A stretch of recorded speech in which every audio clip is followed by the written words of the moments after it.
Եթերում ազատ լուրերի հիմնական թողարկումն է, ես Արա Աբրամյանն եմ, բարի երեկո, օրվա իրադարձությունները նախ համարոտ։ Տելեգրամ հարթակում ակտիվացել են անհայտ ծագում ունեցող որոշ ալիքներ, առկա են հիմնավոր կասկածներ, որ դրանք ստեղծվել են Հայաստանից դուրս, զգուշացնում է ՊՆ մամուլի քարտուղարը, հորդորելով ցանկացած տեղեկություն հրապարակելուց առաջ անհրաժեշտ ճշտումներ կատարել նախարարության համապատասխան ստորաբաժանման հետ։ Բաքուն Երևանից նոր ականապատ տարածքների ճշգրիտ քարտեզներ է պահանջում, պատճառաբանելով, թե իբրև նախկինում փոխանցվածների ճշգրտությունը կազմել է 25%, ինչի հետևանքով ադրբեջանական կողմը պարբերաբար ունենում է զոհեր։ Պաշտոնական Երևանն արձագանքել է այս անհիմն հայտարարություններին։ Բաքվի ռազմական դատարանում շարունակվում է Արցախի նախկին քաղաքական ղեկավարության դեմ ընթացող դատական գործընթացը։ Դատական հերթական նիստում հարցաքննվել է Պաշտպանության բանակի նախկին հրամանատարի տեղակալ գեներալ-մայոր Դավիթ Մանուկյանը։ Մյանմարում երկրաշարժի զոհերի թիվը հասել է 3350-ի, պաշտոնական վերջին տվյալներով տուժել է ավելի քան 4800 մարդ, 300-ից ավելին համարվում է անհետ կորած, օրվա միջազգային լրահոսը։ Գլխավոր դատախազության պետական շահերի պաշտպանության վարչության հերթական հայցը հակակոռուպցիոն դատարանի վճռով բավարարվել է։ Հայաստանին կվերադարձվի հեռուստաաշտարակին հարող տարածք եւ անտառային նշանակության հողամաս, շաբաթվա քրեական քրոնիկոնը։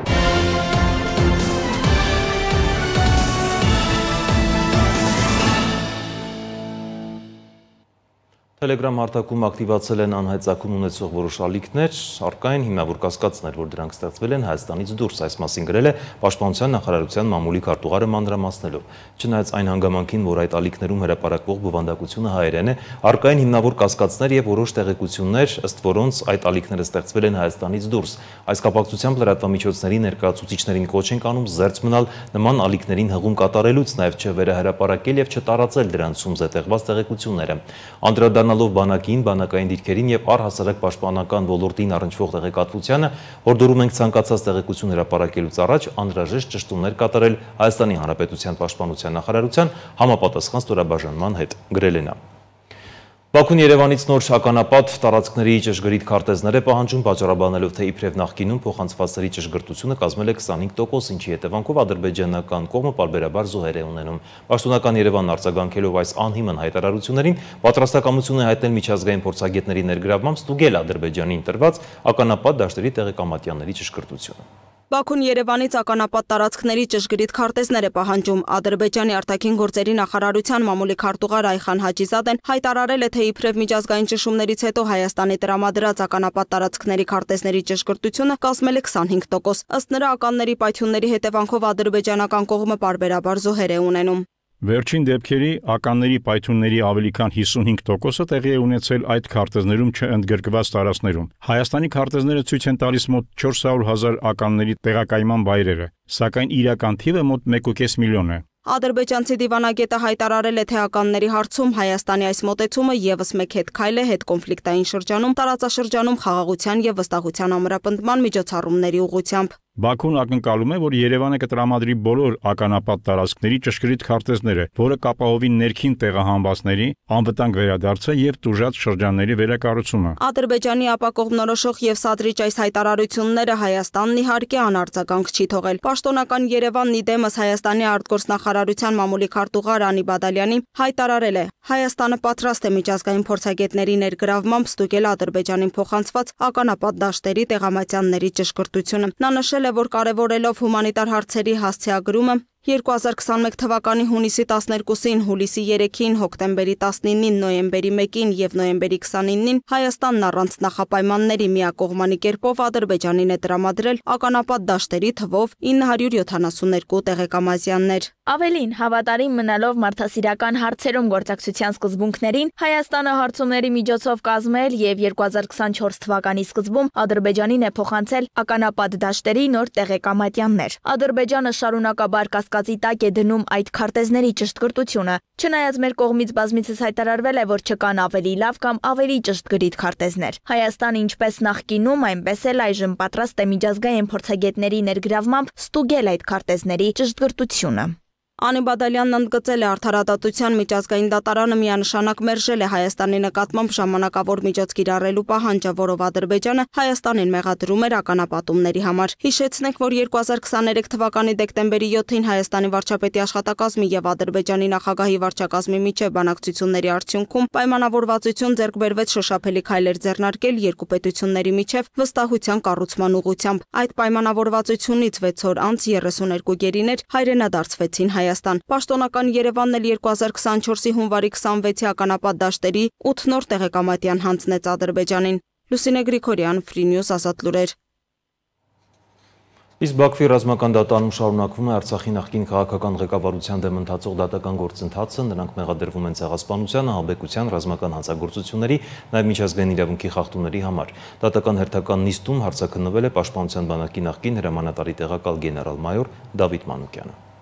Բաքվում տեղի է ունեցել Արցախի ռազմաքաղաքական ղեկավարների հերթական դատական ֆարսը։ Հարցաքննել են Արցախի պաշտպանության բանակի նախկին հրամանատարի տեղակալ գեներալ-մայոր Դավիթ Մանուկյանին։ Նա ըստ ադրբեջանական քարոզչամեքենայի դատարանում հայտարարել է, որ տարիներ շարունակ Արցախում պաշտպանության նախարարներ նշանակել է Հայաստանի նախագահը։ Արցախի նախագահը պաշտպանության նախարար նշանակելու իրավասություն չի ունեցել։ Մանուկյանն իբր ասել է, կախված Հայաստանի Հանրապետությունում կառավարման համակարգից Արցախի պաշտպանության նախարարը նշանակել էր կամ նախագահի կամ այլ պաշտոնյայի կողմից։ Նա նաև խոստովանել է, որ Արցախի պաշտպանության բանակում ծառայած սպաները Հայաստանի կողմից արժանացել են բարձրագույն զինվորական կոչումների։ Ադրբեջանի օկուպացված տարածքներում գործել են որոշակի ռազմական կազմակերպություններ, որոնց ֆինանսավորումն ու զինտեխնիկայով ապահովումը իրականացվել է Հայաստանի կողմից։ Այդ ժամանակ օկուպացված տարածքներում գնդապետների հրամանով ստեղծվել է բակալավրի ռեզերվային հրամանատարական կետ, որը պետք է գործեր, եթե հիմնական հրամանատարական կետը վնասվեր։ Մարտի 3-ին ադրբեջանական լրատվամիջոցները գրել էին նաև, որ Արցախի նախկին նախագահ Արայիկ Հարությունյանը եւ Արցախի պաշտպանության նախկին նախարար Լևոն Մնացականյանը Բաքվում կայացած դատական նիստում արած հայտարարությունների մասին։ Ըստ նրանց Հարությունյանը հայտարարել է, որ ինքը ոչ մի լիազորություն չի ունեցել Արցախի պաշտպանության բանակի նկատմամբ եւ որ բանակի հրամանատարը ենթարկվում էր Հայաստանի զինված ուժերի գլխավոր շտաբի պետին։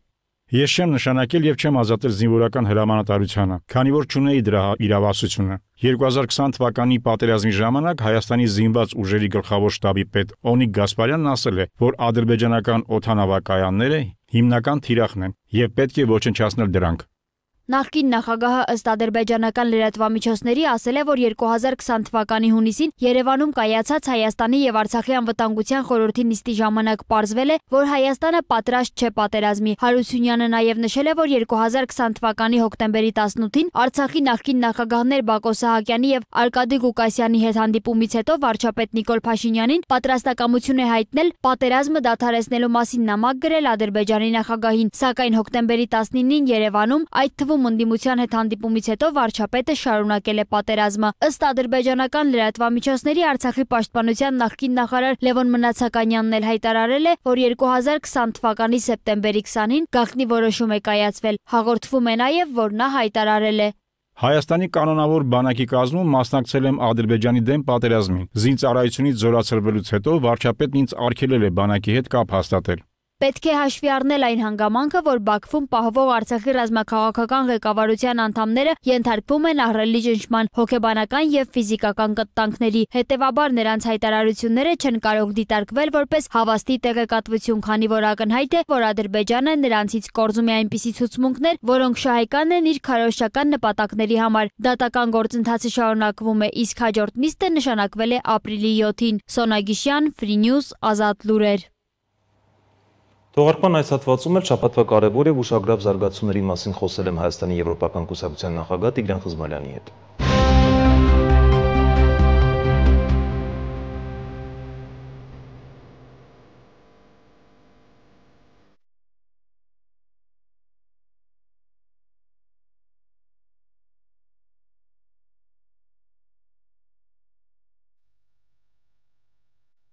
Բարիք ու պարոն Խզմալյան, շնորհակալություն հրավերն ընդունելու համար։ Շնորհակալություն հրավերի համար։ Միասին փորձել ենք ամփոփել անցնող շաբաթվա կարևոր եւ ուշագրավ իրադարձությունները եւ սկսենք ամենասկզբից, երբ շաբաթվա սկզբին Ադրբեջանը կրակեց Խնածախի հատվածում Սյունիքի մարզում վնասվեցին բնակելի տներ եւ միաժամանակ մենք գնում ենք դեպի խաղաղության բոլոր 17 կետերը համաձայնեցված է, բայց Ադրբեջանը պահանջում է ոչ միայն կրակում, այլ նաև պահանջում է, որպեսզի սահմանադրությունը շատ արագ փոխվի, Մինսկի խումբը լուծարվի եւ այսպես շարունակ։ Երբ որ համադրում ենք փաստերը, ինչ ենք ստանում, որտեղ ենք մենք, ինչ ենք անում մենք։ Կարծում եմ պետք է հիշենք եւ ոչ մի բան չմոռանանք, որ հայ-ադրբեջանական հակամարտությունը իրականում արտացոլում է շատ ավելի մեծ հակամարտության մի մասը, եւ հատկապես հիմա Ադրբեջանի կրակոցները արտացոլում են եւ արձագանքում են այն աշխարհաքաղաքական փոփոխություններին եւ զարգացումները, որոնք մեր դեպքում կապված են Իրանի գլխին կախված տանկի եւ այն, որ պարբերաբար Միացյալ Նահանգները սպառնում են պատերազմով Իրանին, հայտնի պատճառներով, որտեղ միջուկային ծրագրի զարգացման վերջնագրեր են դրվում եւ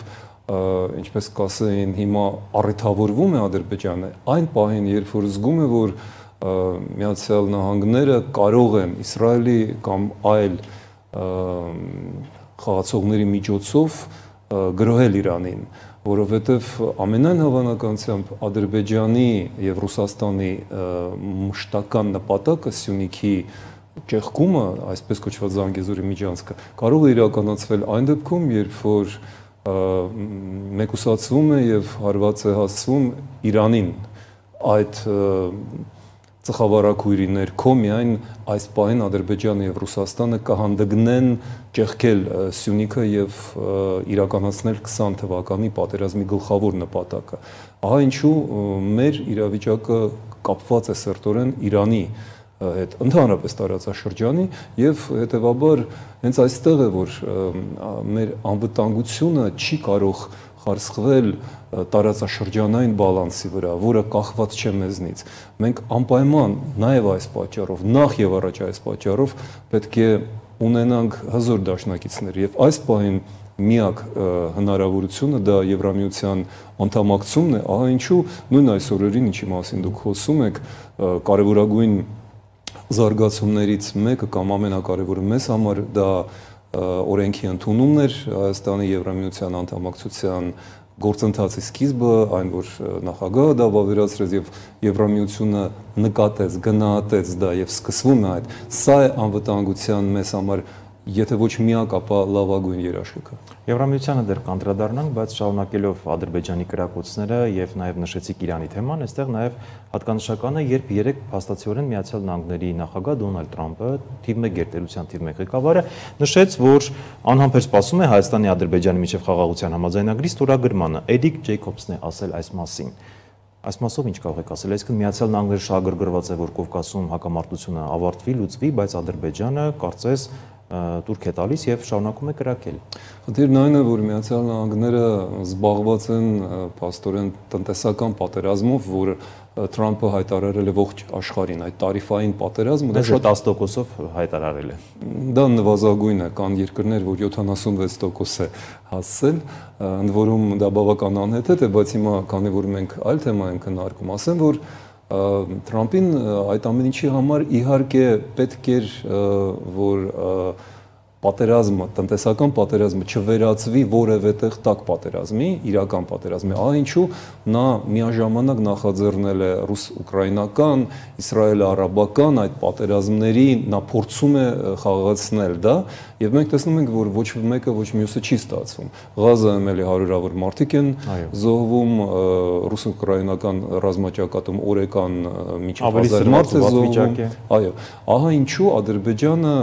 հանդգնում է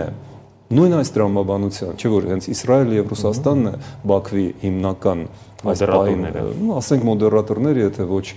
հովանավորները, հատկապես Մոսկվան, այնչու նա զգուշորեն է առայժմ միայն կրակոցներով հերակա, բայց փորձում է մնալ նույն հունի մեջ եւ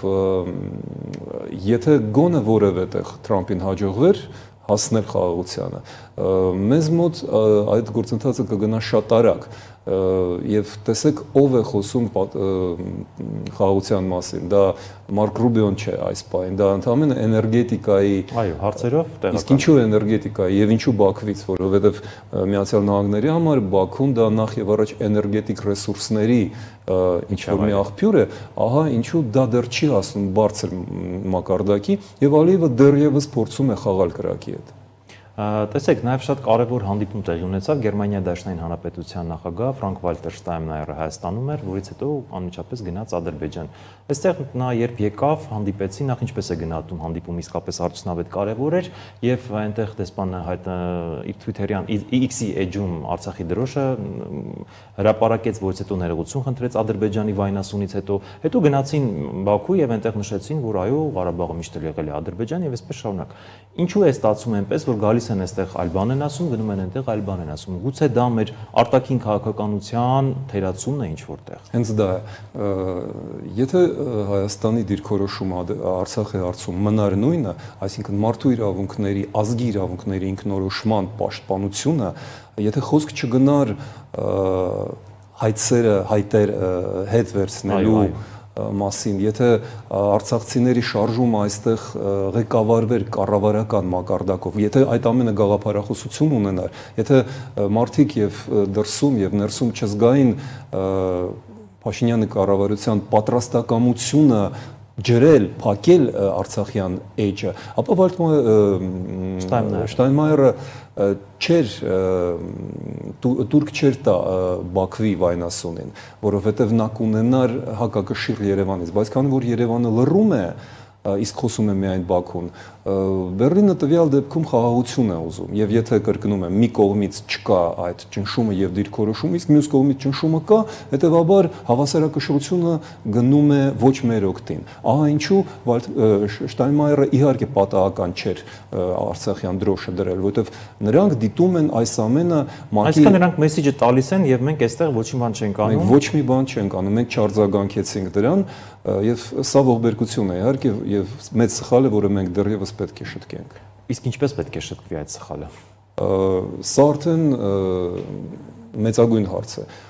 Փաստորեն ես այստեղ ստիպված եմ անցնել Գյումրիի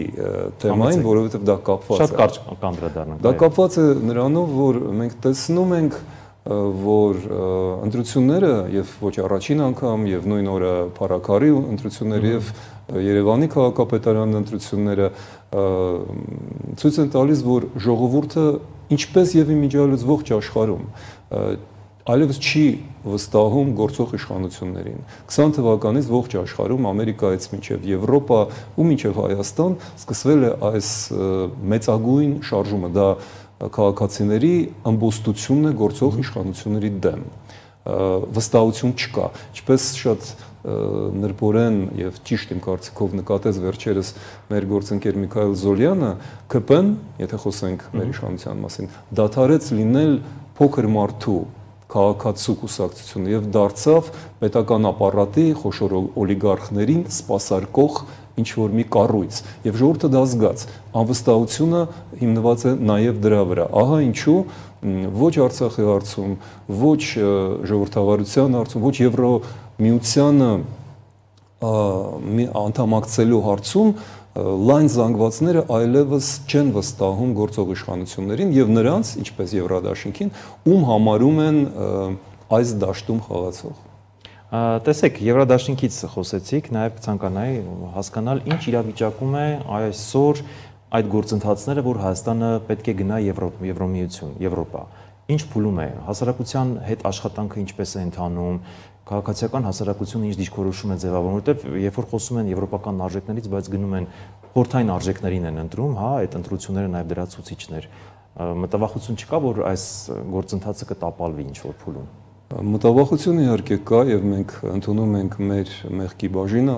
մենք բավականաչափ համոզիչ ըստ երևույթի չենք, բայց մենք ձևավորել ենք դաշինքը ընդամենը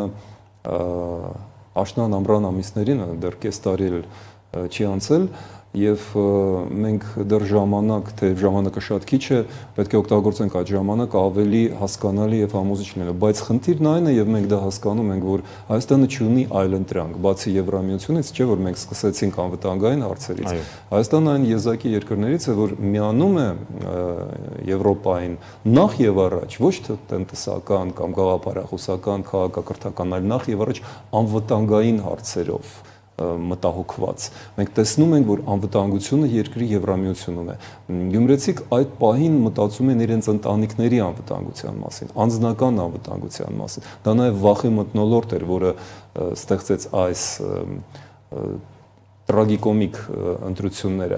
բայց մենք այսպես գիտեք ընտանիքներ պահելով պետություն ենք կորցնում։ Դա պատահեց Արցախում։ Գյումրին ինչ որտեղ կրկնեց Արցախի զարգացումները, այո, երբ որ մարդիկ ունեին ընտրություն գնալ դեպի Եվրոպա, գնալ այն բանակցություններին, որտեղ իրենց կանչում էին Փարիզ, կանչում էին Վաշինգտոն եւ ինչ էին իրենք այնտեղ ասում։ Արտգործնախարարը, գործող ղեկավարները եվրոպական եւ ամերիկյան հարթակներում ասում են մեզ դա պետք չէ, մեզ պետք է որ դուք ճանաչեք ռուսներին միջազգային խաղաղապահներ, ինչը բացառվում էր ուկրաինական պատերազմի պայմաններում եւ փաստորեն ստացվեց, որ Արցախը ընկավ այդ ծուղակի մեջ եւ հիմա Գյումրին չմտածելով այդ մասին, չփորձելով համեմատել իրավիճակները, ընկնում են նույն ծուղակը, փաստորեն նրանք մտնում են 102-րդ բազա եւ նրա քաղաքական սպասավորների, այդ թվում նաեւ տեսեք 9 հավակնորդներից, տեխնացուներից 7-ը խաղում էին այս դաշտում, պրոռուսական դաշտում եւ գյումրեցիք փաստորեն ընտանիք պահելով կրկին քաղաքը հանձնեցին ռուսական ուժերին, որոնք արդեն նույն գյումրեցիներին, հիշենք, արդեն պատերազմից հետո ամենամեծ խումբը, որը գերեվարվեց, դա հենց գյումրեցիներ էին, բայց մարդիկ չտեսան այդ զուգահեռները։ Մենք շատ քիչ ժամանակ ունենք բացատրելու դա, համոզելու, որ այլընտրանքը մեկն է, միշտ այլընտրանքը մեկն է լինում։ Եվ այդ այլընտրանքն է մեզ համար Եվրամիությունը, այդպես որ մենք դասեր պետք է քաղենք այս դարադասից, այդ իրադարձությունից։ Պարոն Խզմալյան, եւ վերջին հարցը փորձենք շատ համապարփակ իմի բերել ամբողջ այսօրվա մեր զրույցը։ Այդուհանդերձ գնում ենք խաղաղության։ Մեր հասարակությունները արդյոք պատրաստ են խաղաղ համակեցությամբ ապրել միմյանց հետ, թե սա ուղղակի հաստատուղթ է, որը ինչ-որ ձևով փորձելու է կարճաժամկետ կամ երկարաժամկետ հեռանկարում ուղղակի միմյանց չկրակելու համար։ Ինչ է սա եւ կգնանք արդյոք իսկապես խաղաղություն կլինի իրական խաղաղություն գետնի վրա, թե սա ինչ-որ անհասկանալի իրավիճակ է, որի փակուղու մեջ ենք հայտնվում։ Երբեք խաղաղության պայմանագիրը խաղաղություն չի բերում, հակառակը խաղաղությունն է ստեղծում խաղաղության պայմանագրեր։ Երբեմն խաղաղություն կա, իսկ պայմանագիր չկա, ինչպես Ռուսաստանի եւ Ճապոնիայի միջև 1945 թվականից։ Իրենք փաստորեն դեռևս պատերազմի վիճակում են ֆորմալ ձևով։ Այսինքն խաղաղությունը հնարավոր է, երբ որ երկու կողմերն էլ ունեն բավականաչափ ուժ, ներուժ նախ եւ առաջ, որպեսզի պատերազմը չսկսվի։ Պատերազմը սկսվում է, երբ որ կողմերից մեկը համարում է իրեն ի վիճակի հարձակվելու։ Մեզ համար այդ անվտանգությունը, ու մենք կրկին շրջան վերադառնում ենք շրջանս յուր, մեզ համար հիմա Ռուսաստանի այդ ռուս-թուրքական դաշինքի ակնհայտ դառնալուց հետո չկա ուրիշ ելք, քան միանալ այն դաշինքին, ռազմաքաղաքական դաշինքին, որը հիմա մեր աչքի առաջ ստեղծվում է Եվրոպայում։ Դա արդեն անգամ ՆԱՏՕ էլ չէ, դա Եվրոնատո է, որի մեջ 3 երկրներն են գլխավոր դերը խաղում՝ Գերմանիան, Ֆրանսիան եւ Լեհաստանը, իրենք դա կոչեցին բացարձակապես վերջերս Վայմարյան եռյակ, եւ այստեղ Հայաստանը իր բանակով, իր ներուժով, իր քաղաքական դիրքով եւ աշխարհակաղակական, նաեւ աշխարհագրական դիրքով Իրանի հետ հարևան լինելով անհրաժեշտ է Եվրոպային։ Ահա ինչի մասին է խոսում,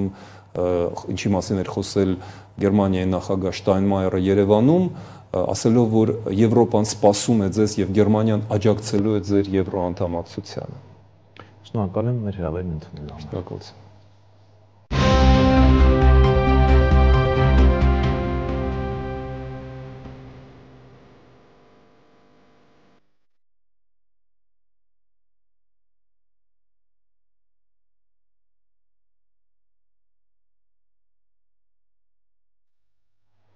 Շարունակում ենք թողարկումը, Մյանմայում երկրաշարժի զոհերի թիվը ասել է 3350-ի, պաշտոնական վերջին տվյալներով տուժել է ավելի քան 4800 մարդ, 300-ից ավելին էլ համարվում է անհետ կորած, որն ուղղափրկարարական աշխատանքները դեռ շարունակվում են։ Մարտի 28-ին Մյանմայում 7.7 մագնիտուդ ուժգնությամբ երկրաշարժ էր գրանցվել։ Ավերիչ երկրաշարժից հետո երկրի իշխանությունը մարտի 31-ից ապրիլի վերջը համազգային սուգ է հայտարարել։ Կանխատեսումներ կան, որ առաջիկայում երկրաշարժից տուժած շրջաններում կարող են հորդառատ անձրևներ տեղալ, ինչը կբարդացնի փլատակներում գտնվող մարդկանց որոնման աշխատանքները։ Միջազգային նորությունները տեսաշարով։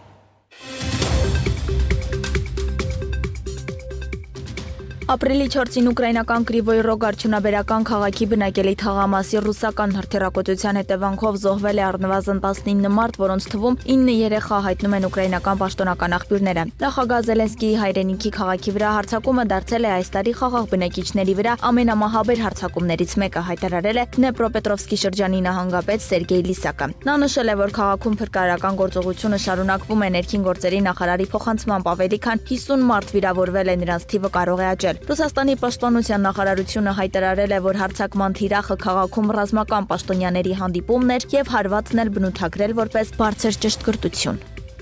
Ամերիկայի Միացյալ Նահանգների պետքարտուղար Մարկո Ռուբիոն մեկնաբանել է ուկրաինական հարցի շուրջ բանակցային գործընթացի առաջընթացը եւ ռուսական ուղակի ներդրումների հիմնադրամի ղեկավար եւ արտասահմանյան երկրների հետ ներդրումների ու տնտեսական գործակցության հարցերով նախագահի հատուկ ներկայացուցիչ Կիրիլ Դմիտրիևի այցը Վաշինգտոն։ Պետքարտուղարն ասել է, որ Սպիտակ տունը ուշադիր հետևում է Ռուսաստանի գործողություններին եւ կգնահատի Մոսկվայի պատրաստակամությունը խաղաղությանը, իսկ դա հասկանալու համար ոչ թե ամիսներ, այլ մի քանի շաբաթն էլ բավարար է։ Ռուբիոն ընդգծել է, որ Թրամփը մտադիր չէ անverջ բանակցություններ վարել եւ պատրաստ է մեծացնել պատժամիջոցների ճնշումը Ռուսաստանի վրա։ Ռուբիոյի խոսքով Ուկրաինան արդեն ցույց է տվել հրադադարի եւ բանակցությունների իր պատրաստակամությունը։ Այժմ նշել է նա, Ռուսաստանն ու նրա ղեկավարությունը պետք է որոշում կայացնեն։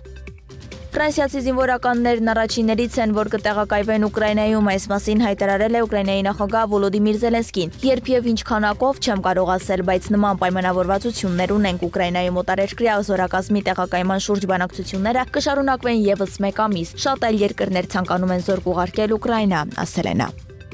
ՆԱՏՕ-ի գլխավոր քարտուղար Մարկ Ռյուտեն հուսով է, որ ԱՄՆ-ն իր ռազմական ուշադրությունը կտեղափոխի դեպի Ասիա առանց Եվրոպայի համար անակնկալների։ ԱՄՆ-ն ավելի շատ կկենտրոնանա Ասիայի վրա, ինչը երկարաժամկետ հեռանկարում հավանաբար կնշանակի, որ պետք է փոխվի ռազմական ուժերի հավասարակշռությունը։ Ես հավատում եւ ակնկալում եմ, որ դա կարվի առանց անակնկալների, ասել է Ռյուտեն։ Միևնույն ժամանակ ՆԱՏՕ-ի գլխավոր քարտուղարն ընդգծել է, որ ամերիկյան ռազմական ուժերը, ներառյալ միջուկայինը, մնում են Եվրոպայում։ ԱՄՆ մաքսավորներն արդեն սկսել են գանձել նախագահ Դոնալդ Թրամփի սահմանած միակողմանի 10% մաքսատուրքը բազմաթիվ երկրներից ներկրումների համար, իսկ հաջորդ շաբաթ պետք է սկսվեն ավելի բարձր մաքսատուրքեր 57 խոշոր առևտրային գործընկերների ապրանքների համար։ Նախնական 10%-ակը գինու ուժի մեջ է մտել ԱՄՆ ծովային նավահանգիստներում, օդանավակայաններում եւ մաքսային պահեստներում կեսգիշերից հետո։ Դոնալդ Թրամփը ապրիլի 2-ը հռչակեց Ամերիկայի ազատագրման օր եւ մոտ 60 երկրից ներմուծվող ապրանքների համար 10%-ից մինչեւ 50% մաքսատուրք սահմանեց, փաստացի աշխարհին առևտրային պատերազմ հայտարարելով։ Իսրայելի վարչապետ Բենյամին Նեթանյահուն ծրագրում է երկուշաբթի այցելել Սպիտակ տուն, հայտնում են Axios-ի աղբյուրները։ Նշվում է, որ եթե այցը տեղի ունենա այնպես, ինչպես նախատեսված է, Նեթանյահուն կլինի առաջին օտարերկրյա առաջնորդը, ով անձամբ կհանդիպի նախագահ Թրամփին, փորձելով բանակցել Թրամփի մաքսատուրքերը հանելու վերաբերյալ գործարքի շուրջ։ Սպասվում է, որ առաջնորդները կքննարկեն նաև Իրանի միջուկային ճգնաժամը եւ Գազայի պատերազմը։ Այս շաբաթ այցելելու համար սակայն Նեթանյահուն պետք է խնդրի իր կոռուպցիոն գործով դատավարության դատավորներին չեղարկել պլանավորված լսումները, որոնց ընթացքում ակնկալվում էր, որ նա կշարունակի իր ցուցմունքը։ Այլ թեմաներ, գլխավոր դատախազության պետական շահերի պաշտպանության վարչության հերթական հայցը հակակոռուպցիոն դատարանի վճռով բավարարվել է։ Դատական ակտը օրինական ուժի մեջ մտնելուց հետո Հայաստանին կվերադարձվի հեռուստաաշտարակին հարող տարածք $1,650,000 արժեքով եւ ավելի քան 1.5 հեկտար մակերեսով անտառային նշանակության հողամաս։ Շաբաթվա քրեական քրոնիկոնը։ Հայաստանի զինված ուժերի գլխավոր շտաբի նախկին պետ գեներալ գնդապետ Մովսես Հակոբյանն ու Հայաստանի զինված ուժերի հրթիռային զորքերի եւ հրետանու վարչության նախկին պետ գեներալ-մայոր Արմեն Հարությունյանը մեղադրվում են պաշտոնեական անփոթության մեջ։ Դատախազությունը պահանջում է նրանցից հօգուտ պետության բռնագանձել 4.5 միլիարդ դրամ։ Ըստ մեղադրանքի 9 տարի առաջ Ռուսաստանից Հայաստան է մատակարարվել 4.3 միլիարդ դրամի ռազմական տեխնիկա, որն անպիտան է եղել։ Դատախազությունը ֆուտբոլի ֆեդերացիայի նախկին նախագահից պահանջում է 30 միլիարդի ենթադրյալ ապօրինի ծագման գույք ու դրամական միջոց։ Ըստ փորձաքննության միայն հարսնաքար ռեստորանային համալիրի շուկայական արժեքը մոտ 4.5 միլիարդ դրամ է։ Ռուբեն Հայրապետյանի տունն էլ գնահատվում է 1.5 միլիարդ դրամ։ Հելսինկյան քաղաքացիական ասամբլեայի Վանաձորի գրասենյակը հաղորդում է ներկայացրել Հայաստանի գլխավոր դատախազություն, պահանջելով առերևույթ հանցագործության հիմքով նախաձեռնել քրեական վարույթ։ Հաղորդումը վերաբերում է Ազատություն ռադիոկայանի ուղիղ եթերում Հայաստանի կոմունիստական կուսակցության անդամ Գյումրու ավագանու 2025 թվականի ընտրություններին առաջադրված թեկնածու Վարդան Ղուկասյանի կողմից հնչեցված ատելության, անհանդուրժողականության, թշնամանք հրահրող խոսքերին եւ եկեղեցու մեջ քահանա գնդակահարելու սպառնալիքին։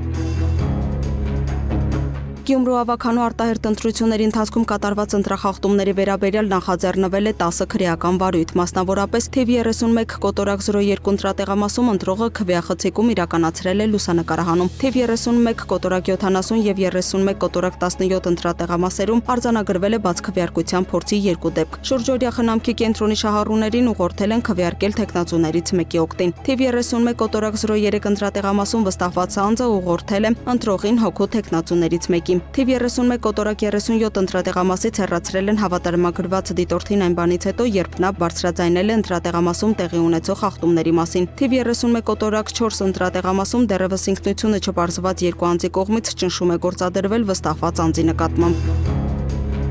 21-ամյա երիտասարդի սպանությունը բացահայտվել է Արմավիր քրեակատարողական հիմնարկ է տեղափոխվել Կոտայքի բնակիչ 22-ամյա Վահե Ղարիբյանը, որը կասկածվում է Չարենցավանում գինաց ռեստորանային համալիրի հարևանությամբ գտնվող կանաչ գոտում մի խումբ անձանց հետ խուլիգանական դրդումներով սպանություն կատարելու մեջ։ Վիճաբանությունը տեղի ունեցել մի կողմից Վ Ղարիբյանի, Ռ Մարգարյանի եւ Գեղարքունիքի բնակիչ 27-ամյա Կարնիկ Բաբլանյանի, իսկ մյուս կողմից Ս Իսկանդարյանի, Գ Մանուչարյանի, Դ Քարամյանի եւ Ռ Խանոյանի միջև ծեծ կրթուկի ժամանակ Ռ Խանոյանն իր մոտ եղած դանակով հարվածել է Ռ Մարգարյանին, ինչը նկատել է Վ Ղարիբյանը եւ իր մոտ եղած դանակով հարվածել է Խանոյանի կրծքավանդակին, ինչի հետևանքով վերջինս մահացել է։ Պարզվել է նաեւ, որ Ղարիբյանը դանակահարել է Իսկանդարյանին, Մանուչարյանին եւ Քարամյանին, որոնք ստացել են տարբեր աստիճանի մարմնական վնասվածքներ։ Դեպքի առթիվ Ղարիբյանի նկատմամբ հանրային քրեական հետապնդում է հարուցվել, ենթադրվում է, որ տուժածների մեջ կան քննչական կոմիտեի եւ հարկային ծառայության պաշտոնյաների որդիներ։